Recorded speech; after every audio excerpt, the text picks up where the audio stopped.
mon mari est un homosexuel. J'ai dit, pardon?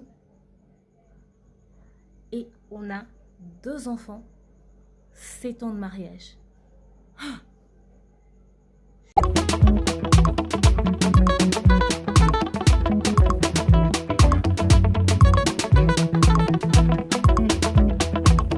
Coucou ma communauté, salut la team, j'espère que vous allez bien, moi également, bienvenue sur Demeure Officielle, grande ma joie de vous savoir nombreux en train de me suivre de partout. Si vous n'êtes pas encore abonné à cette chaîne, abonnez-vous, n'oubliez surtout pas d'activer la cloche de notification et de partager massivement les liens de mes vidéos. Alors, aujourd'hui on va parler d'un sujet intéressant, on va parler de cette femme qui a partagé son histoire avec nous, elle nous a dit qu'elle a découvert que son mari était homosexuel. On va en parler tout au long de cet élément. Déjà, je tiens à signaler que j'ai toujours mon verre de jus à côté, mais aussi je suis toujours sponsorisée par Vanessa Herwig. Ok, cette perruque c'est de Vanessa Herwig, mais comme j'ai repris avec mes tournages de théâtre à cinéma, enfin bref, vous verrez l'histoire, on m'a donné un personnage un tout petit peu pété. Donc voilà, je comptais mettre celle-là.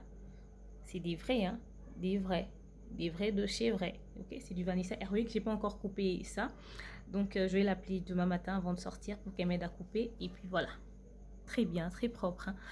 Avec des trucs à côté. Il y a même des trucs pour attacher, hein, au cas où vous voulez, ouais, pour serrer. Voilà, au cas où vous n'aimerez pas coller, mais vous pouvez aussi coller, donc c'est possible. Il y a les petits bonnets, vous savez, qu'on met pour coller, voilà. Moi, je ne colle pas les perruques, j'aime pas trop. Donc bref, hein, voilà, c'est celle que je vais porter demain. Mais il y a aussi d'autres couleurs que je vous montrerai une autre fois. C'est mon placement de produit. Donc bref, Vanessa Herwig vous livre partout dans le monde. Vous pouvez lui contacter sur le plus 32 465 32 36 38. Plus 32 465 32 36 38. Donc voilà, alors parlons de cette dame qui a découvert, excusez, que son mari était un homosexuel. Comprenez, j'étais en train de noter tout ce que je vais vous raconter parce que c'est une histoire très dramatique. Elle m'a fait un voice de 35 minutes et ensuite de 15 minutes, de 10 minutes, de 8 et de 3 minutes. Ok, j'ai eu à entendre. D'abord, c'est vraiment mon stylo, hein. C'est Demeure Officielle. Merci maman Evelyne de Lolo. Bref, alors, la dame m'a envoyé cette histoire depuis que j'avais annoncé que je vais commencer à faire des story time. Depuis que j'avais annoncé ça sur la chaîne de Cynthia Kapachi, ça va faire genre 1-2 mois. Depuis l'affaire Pasteur Maurice, ouais, voilà, ça date quand même. Et quand je vous avais demandé si vous souhaiterez que je vous raconte une story time sur moi ou sur quelqu'un d'autre, vous avez dit moi, donc j'ai commencé sur moi d'abord. Et là, je vous fais la story time de la dame. Je crois que j'ai déjà fait une story time pour vous.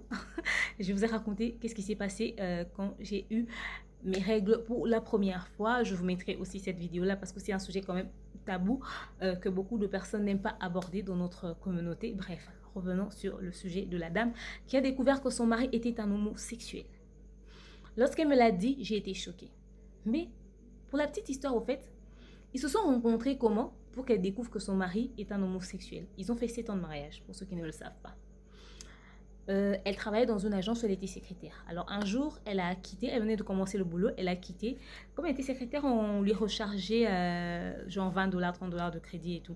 Elle a quitté le boulot parce qu'elle avait elle a quitté le boulot pour aller dans un shop d'une entreprise de télécommunications de la place. Là-bas, elle devait aller réclamer ses crédits qu'on a transférés, qui ne sont pas arrivés ou un problème qu'elle avait seulement lié au transfert de crédit qu'on lui fait mensuellement. Alors, quand elle est arrivée là-bas, il était 16h30.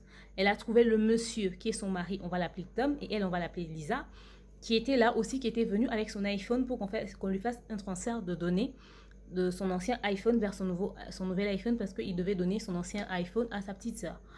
Du coup, on a demandé à la fille d'attendre, au gars aussi d'attendre. Pendant que la fille attendait, le gars aussi attendait. Il était déjà 17h, beaucoup d'autres personnes étaient parties. Du coup, en attendant que leur problème puisse être résolu, comme il y avait plus quelques minutes à patienter, il y avait un truc qui passait sur Canal Sat, ça créait un sujet, ils ont commencé à échanger, et eux et les agents du shop. C'était juste un débat à la rigolade, comme ça, à la va-vite.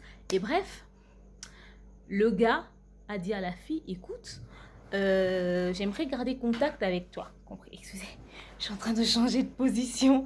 Voilà, bref.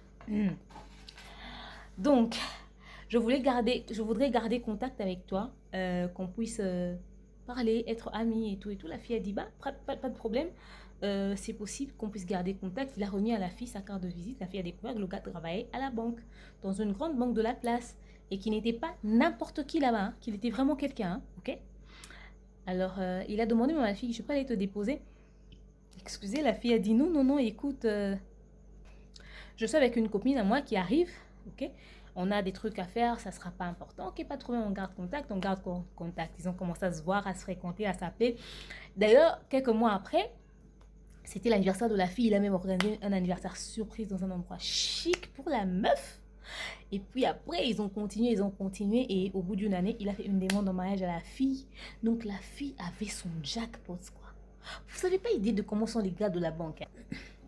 Les hommes qui travaillent à la banque sont tout frais, là, ils ont l'air tout beaux, ils sont toujours raffinés, pimpants, ils sont toujours très bien habillés, pantalon tissu, bien repassé, chaussures bien cirées, chemise bien repassée, cravate, la veste taille. Donc, ils sont toujours tout beaux. Et surtout que le gars était positionné, il avait une très belle voiture. La fille a dit, mon Dieu, je suis sortie de la galère familiale, hein? Alors, voilà. Elle venait quand même d'une famille modeste, donc voilà. Ils se sont mariés. Ils ont eu 2 enfants. Elle était même tombée enceinte de leur 3e enfant, mais elle avait perdu cet enfant. Et vive le mariage. Alors, il avait un de ses meilleurs potes, lui, Tom, un pote avec qui il parlait très bien. Ils étaient potes. Si c'était un homme et une femme, on aurait dit que ces deux-là sortent ensemble. Mais comme c'était 2 hommes, la fille ne pouvait pas se l'imaginer 2 secondes. Maintenant, elle a commencé à trouver ça dérangeant quand elle est devenue vraiment mariée à ce type. Parce qu'il parlait même jusqu'à 0 heure et tout. Ah, toi, tu es où? Je parle avec mon ami. Mais toi, tu parles avec ton ami. On va appeler son ami Sylvain. Toi, tu parles avec Sylvain jusqu'au tard. Lui, un homme marié. Toi aussi, un homme marié. Occupez-vous de vos femmes. L'homme qui trouvait toujours des prétextes, qui trouvait toujours des explications et tout et tout. À un moment même, la femme a décidé, Lisa a décidé de parler à la femme de Sylvain pour lui dire, toi comment tu trouves normal que ton mari jusque tard parle avec mon mari? Est-ce qu'on ne peut pas leur interdire, leur ravir les téléphones? La femme a dit, je suis mariée avant toi. Ces deux-là, c'est des fous. Moi, je ne m'intéresse même plus à leur cas. Comme je sais qu'ils ne parlent pas avec des filles, ils parlent et de leur histoire de boulot, leur histoire de foot là, moi ça ne me dérange pas du moment que mon mari m'est fidèle. La femme, ça lui dérangeait quand même. Alors un jour, une de ses camarades a rencontré au fait plus de 3 fois Sylvain et Tom dans un restaurant. Plus de 3 fois. Les deux seulement en train de discuter, de papoter, à l'heure du déjeuner. Elle a trouvé ça bizarre. C'est quoi ces 2 hommes qui se retrouvent souvent dans un restaurant pour parler à l'heure du déjeuner? La fille a essayé de parler avec la femme de Tom. La femme de Tom qui lui dit, ah, bon, c'est des amis, ils travaillent ensemble, sûrement c'est pour leurs clients, c'est pour des affaires. Mais quand aussi elle revenait vers Tom pour lui poser la question, Tom lui donnait... Ouf, excusez, mon autre téléphone est tombé. Voilà, bref. Tom lui donnait la même explication. Alors, c'est passé. Un jour, par curiosité, en fait, Tom avait laissé le téléphone. Il parlait avec Sylvain.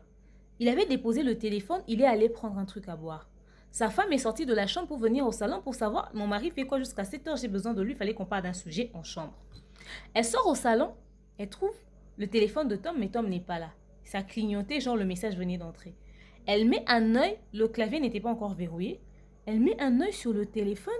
Elle voit que le profil, c'est Sylvain et sa femme. Mais la conversation, ça l'a tiqué, Dimi.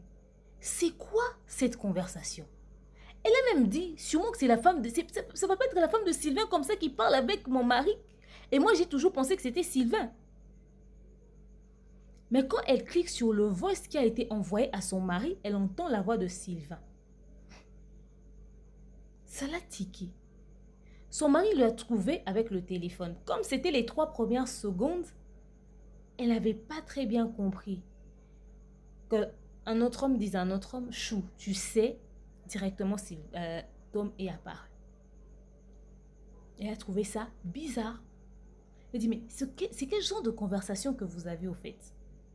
Oh, mais toi, qu'est-ce que tu as entendu? Non, au fait, j'ai entendu juste, il a commencé à dire chou, tu sais, dit, oh, peut-être qu'il y a une suite dans la conversation. Mais ok, d'accord, mets le voice comme ça, on va écouter jusqu'à la fin. On va écouter, c'est ta conversation, c'est à toi. Le gars s'est braqué, il n'a plus parlé. La fille avait déjà trouvé ça bizarre. Ça commençait à trottiner dans un coin de sa tête, au fait. Ça commençait à passer, à dire, ah, c'est pas normal. Alors, son mari a pour habitude de se satisfaire lui-même quand il est sous la douche, vous savez, ou bien le matin, quand il se lave pour aller au travail et tout, il fait ces choses-là, vous savez, hein, il fait ces choses-là. La femme lui a déjà parlé, lui a dit que c'est pas bien, tu peux pas faire ça, on est mariés, je suis là, tu peux pas commencer à faire ces choses-là pendant que je suis là. Il lui dit, c'est une habitude que j'avais quand je n'étais pas mariée, avec le temps, ça va changer, mais ça change pas. Il continue de le faire. Deux fois, il achète des huiles là qu'il ramène pour faire ça et puis la femme jette. Deux fois, il entre avec son téléphone, il s'enferme dans la douche là-bas, sa femme lutte pour que cela se termine. Alors, c'était l'anniversaire de son mari. Sylvain ramène un cadeau. Tout le monde ramène les cadeaux, on ouvre. Quand c'est le cadeau de Sylvain, elle dit, hey, donnez-moi mon cadeau, il m'avait promis mes trucs, je ne vais pas vous montrer ça ici. La femme qui dit, oh, pourquoi on ouvre les cadeaux de tout le monde pour Sylvain, tu ne veux pas ouvrir? La femme de Sylvain qui dit, Lisa, laisse à toi. Ces deux-là, toi, tu n'es pas fatiguée de leur suivre derrière. Elle laisse. Maintenant, quand elle entre dans la chambre à un moment donné pendant la fête, quand Sylvain s'isole avec Tom, elle entre dans la chambre, elle ouvre le truc cadeau, vous voyez les petits sacs qu'on met là de cadeaux d'anniversaire. Elle ouvre à l'intérieur, elle voit le gel de l'huile de truc que l'homme utilise pour vous savez, se branler, bref. Et avec des sous-vêtements pour hommes et des cinglés. Elle s'est dit quel homme offrirait à un autre homme des cinglés et des sous-vêtements avec ce genre d'huile. C'est pas possible. C'est anormal. Alors, elle a laissé tomber, c'était le moment de la fête, mais ça l'a refroidi. Le soir, avant de dormir, elle pose la question à son ami. Elle dit, mais c'est tout à fait normal que mon pote m'achète des caleçons. On achète dans le même magasin. Il avait vu que j'avais choisi ce modèle. J'avais dit que j'aimais ce modèle, alors il s'est promis de m'acheter. Oh, alors, en ce qui concerne, il a dit, j'avais oublié cette huile dans sa voiture. Mais moi, j'ai jeté toutes tes huiles quand tu achètes ça, tu viens avec ici. Comment est-ce que tu as acheté encore de l'huile, tu as oublié ça dans la voiture de Sylvain? Oh, qu'est-ce que c'est quoi? C'est ton problème? Elle est allée voir leur marraine. Leur marraine, c'est même pas quelqu'un qui prie, qui craint Dieu et tout ça, tout ça. C'était juste une dame comme ça qui a son argent, son mari aussi a de l'argent. Elle part lui voir. La dame, avec beaucoup de légèreté, lui dit, Yaya, makamami bali yo landara kaka. Yo kuto sepelate ka solo la rane bien, nan de kone mo bali, eza kutu mwana mwa cité. Mi bali balanda bon na simato ko kamuti ma pasi pamba mama batela libala na yo. Eza ka mwa mo bali yo ka so sani nyona mwa mo bali. Elle a laissé tomber. Elle ne savait pas à qui parler, à quel sens se vouer. Elle a continué à mener ses enquêtes, mais elle trouvait son mari de plus en plus bizarre. Alors un jour, elle voit l'ordinateur de son mari. Il somnolait. Donc il était en train de travailler sur sa tablette avec son ordi allumé. Maintenant, il voulait transférer des choses de Apple vers Apple. Donc c'était sa tablette iPad qui transférait vers l'ordinateur iPad, quelque chose de comme ça. Elle voit une fenêtre là bizarre qu'on a écrit Private. Elle clique, elle voit quoi? Des films X d'homosexuels, de gays. Elle tape sur la tête de son mari et dit, Tom, toi tu es un homosexuel? Pourquoi tu as autant de films d'homosexuels dans ton ordinateur? Qu'est-ce que tu fais ici? Pourquoi tu me mets mal à l'aise comme ça? Depuis un moment, tu es sur mon dos. Mais qu'est-ce qui s'est passé? Elle dit, je ne suis pas sur ton dos. Je suis venue pour te réveiller, pour te demander d'entrer en chambre. J'ai vu ta fenêtre là était ouverte de soi-même comme ça. C'est pas moi. Le gars s'est dit, je ne sais pas qu'est-ce qui s'est passé. Peut-être c'est une erreur. C'est là où j'ai acheté peut-être l'ordinateur et tout et tout. C'est pas pour moi. Je connais pas. Pourquoi je vais regarder des films d'homosexuels? Moi, je suis homosexuel. Je suis un homme marié. J'ai des enfants. Tu es ma femme. C'est quelle imagination? Ça et tout et tout. Elle a fait des problèmes à sa femme jusqu'à la belle famille était au courant. La maman de la fille a refusé même d'entendre l'explication de son enfant. Elle l'a grondé. Votre enfant m'accuse des choses horribles. Si je vous dis, vous n'allez pas avoir idée. Il a parlé, il a fait toute une histoire. C'est passé. Alors, je lui ai posé la question. Là, c'était encore 35 minutes. Je lui ai dit, alors, dans tout ça, est-ce que ton homme a des tics d'homosexuel? J'ai dit non. Mais qu'est-ce qui t'a poussé à tirer cette conclusion? Est-ce que, je sais que tu le vois d'habitude nu, ça c'est sûr, parce que vous avez fait des enfants. Mais est-ce que tu l'as vraiment vu nu? C'est-à-dire, est-ce que tu le contrôles? C'est-à-dire, est-ce qu'il t'est déjà arrivé de le raser. Parce qu'il y a beaucoup de femmes qui sont là. Si je vous demande, vous allez me dire, beaucoup de femmes mariées, même mariées. Les célibataires, là, on comprend. On est dans nos droits. Tu ne m'as pas encore épousé, j'ai été casée. Pourquoi? Peut-être. J'ai dit peut-être. C'est ce qu'elles vont se dire. Mais les mariés, combien prennent la peine même de raser leur mari? Par plaisir, tu dis, chérie, aujourd'hui, je vais m'occuper de ton en bas là-bas. Je vais embellir ça à mon goût. Moi-même, je vais chercher un nouveau style. Peut-être je vais faire pink. Peut-être je vais faire raser. Peut-être je vais faire pelouse. Mais moi, je vais trouver style. Est-ce que tu as déjà fait ça? Elle m'a dit, en tout cas, je vais être honnête avec toi. Ça m'a jamais traversé l'esprit. Alors, jamais. De chez jamais. J'ai dit, pourquoi?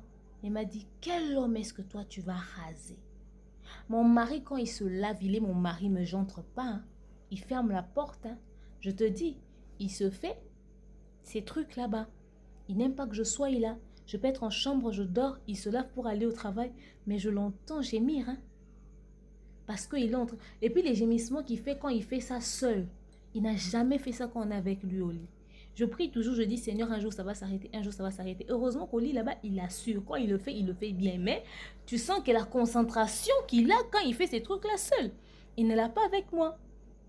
Donc quand il entretient son là-bas en bas là, moi je n'y suis pas là. Si déjà je ne peux même pas voir quand il se lave. Si même quand il va entrer dans les toilettes, il me demande de sortir. Tu penses que ça là, je vais faire? Donc ça, je ne sais pas. J'ai dit, ok. Alors, qu'est-ce qui t'a donné comme conclusion que ton mari est un homosexuel?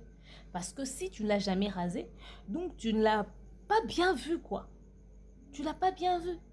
Et puis, aussi, quand vous faites ça, la lumière est allumée ou deux fois c'est éteint? Oh, deux fois c'est sur ambiance tamisée, c'est-à-dire on laisse les lumières de là-bas jour. J'ai dit, ok. Je ne vous raconte pas une histoire à dormir debout. Hein. Je vous raconte une histoire vraie qui arrive aussi dans d'autres couples.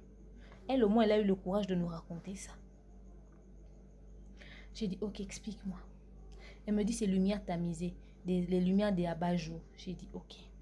Alors, qu'est-ce qui t'a fait croire ou qui t'a poussé à conclure que ton mari est un homosexuel?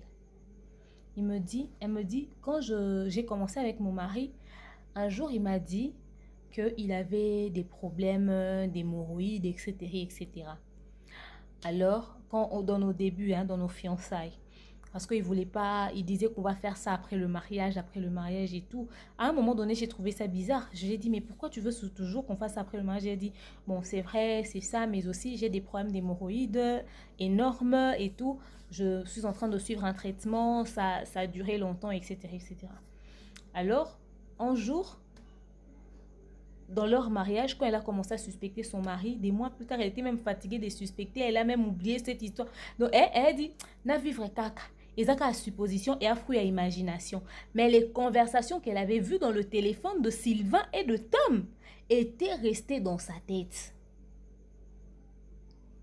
Alors, un jour, comme le hasard fait ces choses, quand Dieu veut dévoiler quelqu'un, la femme, elle s'est réveillée. Pendant que l'homme était allé au salon pour repasser sa chemise.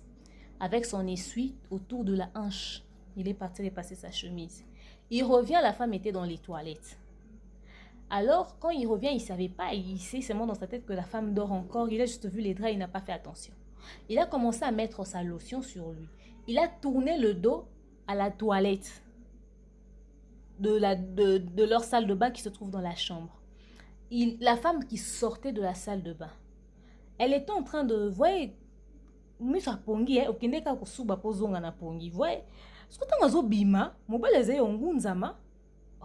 a vu, elle a voulu crier à Kangi Munoko.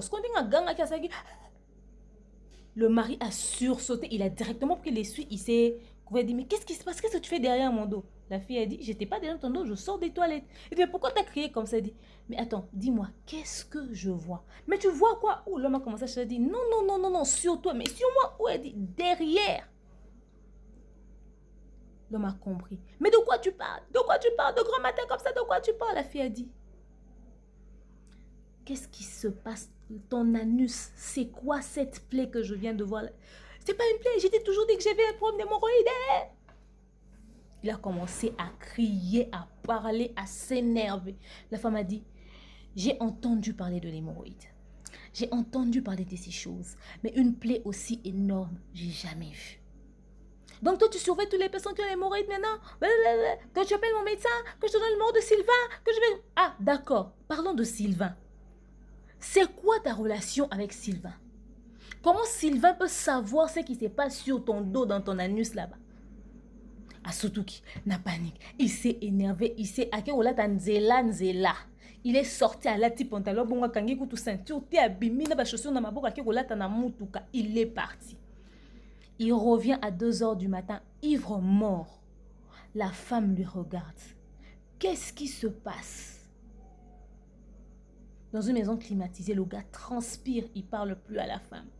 2 jours après, comme les enfants ont leur école à côté de la grand-mère, donc de la maman du garçon, la fille a menti à la maman du garçon qu'elle était encore enceinte d'un autre enfant et que le médecin lui a demandé beaucoup de repos, que la belle-mère puisse s'occuper des enfants en attendant. Ouf, les belles-mères aiment ça. Elle a pris ses petits-enfants. Elle a pris ses petits-enfants. Elle est restée avec eux. Elle a accepté de rester avec eux. La fille est restée à la maison. Tom, dis-moi qu'est-ce qui se passe. Tom qui parle pas. Il a même fait 3 jours et il ne vient plus à la maison. Il a fui. La femme de Sylvain qui appelle Lisa. Mais qu'est-ce qui se passe? Mon mari rentre tard. Tous les jours. Quand je lui demande, il me dit qu'il est avec Tom. Toi, tu as chassé Tom de la maison. Qu'est-ce qui s'est passé? La femme a dit, ne dites pas que j'ai chassé Tom de la maison. Posez à Tom la question et à Sylvain. Pourquoi Tom n'est plus à la maison? La femme de Sylvain ose aborder le sujet avec son mari. Elle d'ailleurs, quand son mari crie, elle se tait. Elle ne sait même pas en parler. La fille a dit, moi j'avais parlé à ma mère. Moi, ma mère m'a dit le mariage est un chemin à aller sans retour, que je règle mes problèmes comme une adulte, je me comporte comme une petite fille. Comment je vais faire? Elle a dit, j'ai pleuré comme ça tous les larmes de mon corps. Donc mon mari est un homosexuel. Je ne vous parle pas d'une histoire que j'ai ramassée, d'une histoire vraie. Et beaucoup de couples sont dans ces problèmes. Je connais l'histoire d'une dame en Afrique du Sud qui, elle c'était pire, hein. Elle soupçonnait son mari d'infidélité. Infidélité. Elle pensait que son mari lui trompait avec une femme. Un jour, elle a filé son mari à l'hôtel où le mari partait souvent. Elle suit le mari. Le mari arrive. Elle a même soudoyé un gars qui travaille à la réception là-bas. Comme les cartes des chambres, les portes des chambres là s'ouvrent avec des trucs comme des cartes. Le gars lui a remis la carte. Elle est partie, elle est montée, elle a pris les escaliers, elle est montée, elle a pris la carte, elle est introduite. Elle ouvre la porte de la chambre. Elle ne trouve pas son mari en train de faire à un homme. Elle a trouvé un homme en train de faire à son mari. Elle a trouvé un homme en train de faire à son mari. Expliquez-moi ça. Expliquez-moi ça. Elle a décidé de se taire, Lisa. Elle a gardé silence pendant 1 semaine, 2 semaines, 1 mois. Le mari est revenu à la maison. Le mari ne lui adresse même pas la parole. Le mari ne lui parle pas. Le mari a commencé à entamer les démarches de divorce. La femme a dit, aussi longtemps que tu ne me dis pas, c'est que j'ai vu. Je ne t'accorderai pas le divorce. Mets tout ton argent en jeu. Je ne t'accorderai pas le divorce. Tu vas me dire ce que j'ai vu. Moi, j'ai épousé un homme. Or, toi, tu étais une femme. Donc, on te faisait ça par derrière. Or, son mari, là, sort avec Sylvain, son ami. Donc, ils se sont mariés pour se couvrir. Je lui ai demandé, est-ce que ce n'est pas des histoires de science? Il ne fait pas partie d'une secte? Ou c'est juste comme ça? Elle a dit, j'ai essayé de parler avec lui. Et il a dit qu'il a commencé ça depuis longtemps, depuis qu'il est en 6e des humanités. Finalement, il a décidé au fait de parler. Bref, pour finir cette histoire. Il a décidé de parler, il a dit à sa femme, écoute, moi j'ai commencé ça depuis que j'étais en 6e des humanités, je ne voulais pas l'assumer ouvertement aux yeux de tous, tu sais, dans notre communauté, comment est-ce que ça va paraître, etc., etc. J'ai pris le temps de me marier parce que il fallait que je me marie pour que je me couvre. Ma mère me faisait des problèmes parce qu'il a genre 40 ans en ce moment. Donc sa maman lui faisait des histoires et tout, tu as de ton argent, tu vis bien et tout, pourquoi tu te maries pas et tout. Il devait se marier pour faire taire tout ce bruit-là. Et pareil aussi avec Sylvain. Sylvain aussi chez eux, on lui foutait la pression. Du coup, ils n'ont juste pas géré les choses correctement parce que Sylvain était marié depuis 2 3 ans et lui, comment il s'appelle, Tom, il était devenu très très très jaloux de la femme de Sylvain et tout, c'était devenu presque remarquable et tout. La femme de Sylvain, même maman, trouvait ça bizarre. Alors pour se couvrir, Sylvain aussi a accordé à Tom d'avoir une femme. Et ils ont décidé de faire ça comme ça pour se couvrir aussi au niveau de leur famille respective. Ils ont décidé de faire ça. Ces choses se passent à Kinshasa dans la communauté congolaise. C'est ce qui m'étonne. Je me dis, même nous Africains, on est arrivé dans ça. Ces choses-là, on disait, oh, les gens peut-être de d'autres nationalités, c'est par rapport à leur culture. Non, non, non. Chez nous, ça arrive, ça se fait. Et ils se sont mariés. Elle dit, il a commencé ça depuis la 6e des humanités. Depuis la 6e des humanités qu'il a réalisé qu'il aimait les femmes. Voilà pourquoi aujourd'hui, je vais dire aux parents, cette histoire, ce n'est pas seulement une histoire d'orientation sexuelle. C'est aussi vous les parents. Prêtez attention aux choix que vos enfants font à leur fréquentation. Tu vois seulement ton enfant est un garçon, comme il traîne avec les garçons, tu trouves ça normal. Tu dis, deviens curieuse, essaye de savoir. Luka Oyeba, surveille l'orientation sexuelle de ton enfant. Si possibilité, encadrez les enfants pour qu'ils fassent des bons choix. Dans notre communauté, ça passe pas. Si vous êtes chrétien aussi, vous savez que c'est contre nature. Mais comment aborder ce genre de sujet pour orienter les enfants pour ne pas qu'ils tombent dans ça? Quels sont les mots juste à trouver? C'est juste prier et trouver les beaux mots, les bons mots. Mais c'est quoi les bons mots qu'il faudrait trouver? Parce qu'ils ont besoin d'amour. D'autres personnes, c'est des troubles affectifs. D'autres personnes, c'est l'environnement. D'autres personnes, c'est peut-être... D'autres hommes, c'est gens, ils voulaient aborder les filles, mais les filles ne calculaient pas, le négligeaient parce qu'ils se disaient, ouais, écoute, tu n'es pas le genre d'homme que j'aime, etc. Ça crée un complexe en lui. D'autres, c'est par peur d'affronter les femmes qu'il a choisi de devenir ça. Lui, il a dit que c'était depuis la 6e des humanités. Peut-être qu'il a voulu se trouver une excuse comme tous les autres. Parce que certaines femmes qui sont peut-être bisexuelles ou lesbiennes disent toujours, ouais, c'est parce que j'avais vu ma mère en train de souffrir, j'ai voulu protéger les femmes et tout. Elles se trouvent toujours une excuse. D'autres, ça n'a même pas de raison valable. L'autre, c'est même pas une question d'occultisme, une question de secte. C'est juste, et elle a fait ça parce qu'elle avait envie de faire. Mais comme il faudrait trouver une explication à tout, ils vous trouvent des explications à dormir debout à 2 balles. Il est temps que les parents surveillent l'orientation sexuelle de leurs enfants. Dès le bas âge. Landela mwana na yo azamuki asala nini tango ke osokola aumela rapona nini etc. Il faut surveiller vos enfants. Les femmes mariées, beaucoup ne voient même pas ce que leurs maris font. Beaucoup de femmes ne contrôlent même pas leur mari. Vous voyez la question que j'ai posée à cette femme-là. Tu as déjà rasé ton mari. Beaucoup de femmes ne font même pas ça pour surveiller le corps de leur mari. Et certains sont surpris d'apprendre après qu'ils faisaient ça, etc. Quelqu'un avec qui tu t'es marié, tu ne sais même pas le voir quand il prend sa douche. Pose-toi des questions. C'est pas normal. Tu peux pas dire que voilà, c'est mon intimité, je me lave. On a fait enfant, tu veux encore parler d'intimité. Quelle est l'intimité que toi tu peux avoir encore? S'il y a quelqu'un pour qui tu peux plus cacher, c'est moi parce qu'on est marié.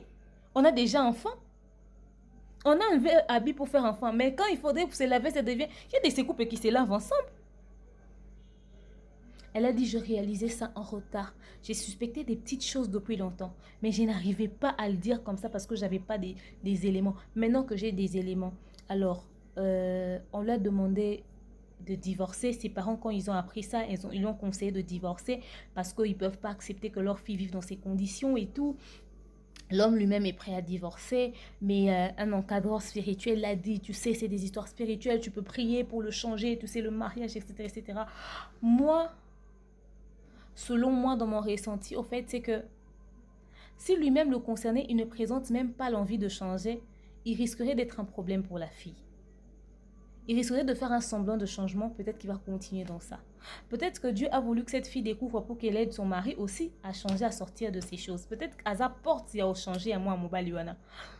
excuse-moi, elle-même, à son niveau, elle est limitée. Elle m'a demandé les conseils. Moi, je suis débordée. J'ai dit, maman, tu sais, ton histoire là, c'est digne d'un film d'horreur. C'est digne d'une histoire à dormir debout. Beaucoup de personnes auront du mal à croire à ça. Pourtant, ce sont des choses qui arrivent dans beaucoup de couples. Beaucoup de couples. Il y a même des hommes qui ont découvert que leurs femmes sont lesbiennes. Je connais ces histoires-là que je raconterai peut-être une autre fois. Ces choses-là arrivent. Mais le choix que tu dois faire ne doit pas dépendre du fait que Bozana Banate, ça n'a rien à voir. Ça a à voir avec ta vie au fait. Parce qu'il a fait des relations avec des hommes. Des hommes. Donc, nous avons un niveau de démons ni combattre spirituellement, tu ne sais pas ce que ça a comme impact au fait. Alors, ce que j'ai pu lui donner comme conseil, c'est de prier, de demander la volonté de Dieu. Comme elle a un encadreur spirituel, qu'elle parle avec cet encadreur, qui l'oriente, qu'elle ne fasse pas les choses selon son ressenti. Qu'elle prie pour ça. Mais vous pensez qu'elle peut peut-être être la voie par laquelle cet homme va changer, laquelle cet homme va changer une voie, okay. Ou qu'elle laisse tomber, qu'il divorce, qu'elle fasse sa vie. Cet homme l'a traumatisée. Toutes les fois qu'elle découvrait cet homme façon, il lui diminue. Cet homme, oh, c'est pas possible. Elle dit, quand on était encore fiancés, c'était un homme tendre, attentionné, doux. Quand on est entré dans le mariage, j'avais l'impression d'être dans une maison juste qui embellit et tout. Mais je ne profitais pas de mon mari. Or, j'étais juste un échantillon. J'étais juste là. Et il vivait sa vie de couple ailleurs. Il partait dans des missions de service. Quand Sylvain part en mission de service, Tom aussi part en mission de service. On les mit ensemble. Nous d'ailleurs, on est heureux de voir, nos maris, mitarabango mi balé.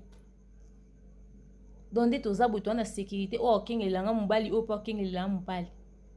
Nzoka ba kenda kana bango makamu na bango mwasi na mbali. Imaginez-vous. La femme de Sylvain pleurait comme un bébé. Comme elle était bête avec son mari là. Comme elle vivait déjà dans l'argent. L'argent lui avait beurré les yeux comme ça. Et elle n'arrivait pas à voir la vérité en face. Les femmes, réveillez-vous. Vous êtes en train de crier tout le temps. Infidélité de mon mari, etc., etc. Il y a peut-être des petits détails concernant vos propres couples qui vous passent comme ça quand on a mis sous Boé Baraté. Cette femme m'a fait pitié. Mais quelle est la décision à prendre? Elle a des enfants. Doit-elle laisser cet homme divorcer? Parce que lui-même, l'homme a demandé à ce qu'il puisse divorcer. Il a dit qu'il était fatigué de se cacher, qu'il va continuer sa vie tranquillement, à condition que cette fille n'en parle à personne, à part les quelques membres de sa famille qui le savent, sa mère, les parents et tout, mais qu'elle n'en parle à personne. Mais comme elle avait envie d'entendre le conseil des autres personnes, elle a envoyé l'histoire chez moi. Je ne sais pas si son mari suit YouTube ou pas. S'il va tomber sur ma vidéo ou pas. S'il va entendre ça ou pas.